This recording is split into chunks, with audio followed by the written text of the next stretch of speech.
Hi everybody, this is Melissa Blundon from North Madison Congregational Church, Tuesdays in the Garden. I just wanted to start off and talk a little bit about fall refreshing. A few weeks ago I showed you my planters and I said I would be refreshing them soon, and so I did, and here they are. And I just want to say fall is a wonderful time to garden. It's September 15th, and the temperatures are cooling down, and it's a great time to plant because the earth is still warm, but the temperatures are cooler and there's heavy dew in the evenings. And also you can get some great sales at the garden center. So I really encourage you to do some fall planting. So here are my fall planters. I wanted to show you those green pumpkins are pretty cool. There's one little orange one too, and I grew those all myself. And it was really fun. It was a bit of a surprise because my sister gave me some little plants that she started from seed. And we thought they were squash, and turns out they were green exotic pumpkins. And you can maybe see down my that little shed, and that's where my garden is, my vegetables and so on. The pumpkins are taking a lot of space. I never grew pumpkins before. Let me tell you, they take a lot of space. They're spilling out of the garden onto the lawn, but they've been a lot of fun. And then we had a little surprise orange one come up in another surprise spot, actually from the compost. Anyway, let's go back here and talk a little bit more about how you can kind of refresh your spirit and your garden in the fall. So, like I said, it's a beautiful time. This planter, I just did a quick refresh on that. I pulled out some really tired looking annuals and popped in some asters, and that little variegated viney thing was in there from the previous planter, so I just added some pops of fall color. And then also about deadheading, it's amazing how you can give your garden a really quick lift just by deadheading, and how you deadhead is interesting too. So you can see I went to work here on this garden. Really quick. Don't look too close. There's weeds and stuff I probably missed, but I just wanted to give you an idea. I tried to get a before and after picture, but I messed up my before picture. So let me just kind of tell you what was going on here. I had tons and tons of Rebecca, the black-eyed Susan, see them all, and they were just getting, they were getting. What I really need to do is split them up, which I will do in a few weeks. They were getting too overpowering in this garden.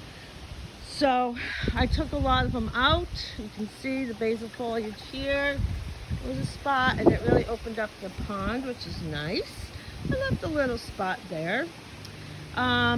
This plant here is a salvia, a pink salvia. I love its cousin, Salvia May Night, with purple spikes. I use that plant a lot. I love it. But this one is pink, and I can't remember the variety, but I really love it. It has been literally blooming since May. I'm not kidding. So the echinacea is interesting. Years ago, I was big on deadheading my echinaceas because I didn't like how they would look scruffy. But I have evolved a little bit as a gardener, and I know a lot more about the importance of pollinators, and I appreciate the beauty of birds, and so I'm just kind of a little more, I don't know, environmentally big picture about it. I don't know.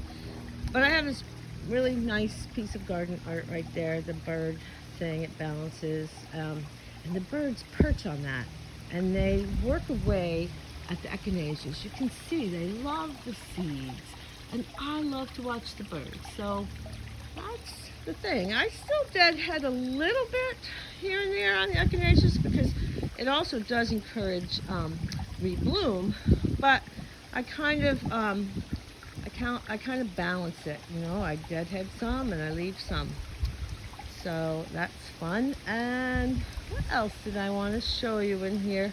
Oh, I wanted to show you this. This is called a blackberry lily, and it's really pretty. The seeds there, see how they they start off like that, and then what happens is the seed pops through and they make really pretty dried kind of arrangement things I bring inside, and I enjoy those. So that's something I also leave up in the fall. You can see my cattails there. I love them. They do not really overgrow this space. There's kind of a lot this year, but sometimes if there's too much, I pull them out. There's a little goldfish in there. I don't know if you can see him. Oh, there he is. Anyway, this pond, I told you also a few weeks ago when we talked about how much joy it brings me, because it's just like a little micro space of nature, and I can hear the water, and I love working out here, listening to the sound of it, and it really brings me a lot of joy, and that's what gardening is all about. Bringing joy, getting closer to God in the garden. So, thanks so much for joining me here, and I hope you consider refreshing your garden a little bit. It's beautiful, beautiful time of year. My new lettuces are coming up over there. So pretty soon I'll have a great crop of fall lettuce. All right, guys, that's it for today. You have a great week, and that's it from Tuesdays in the Garden. Bye-bye.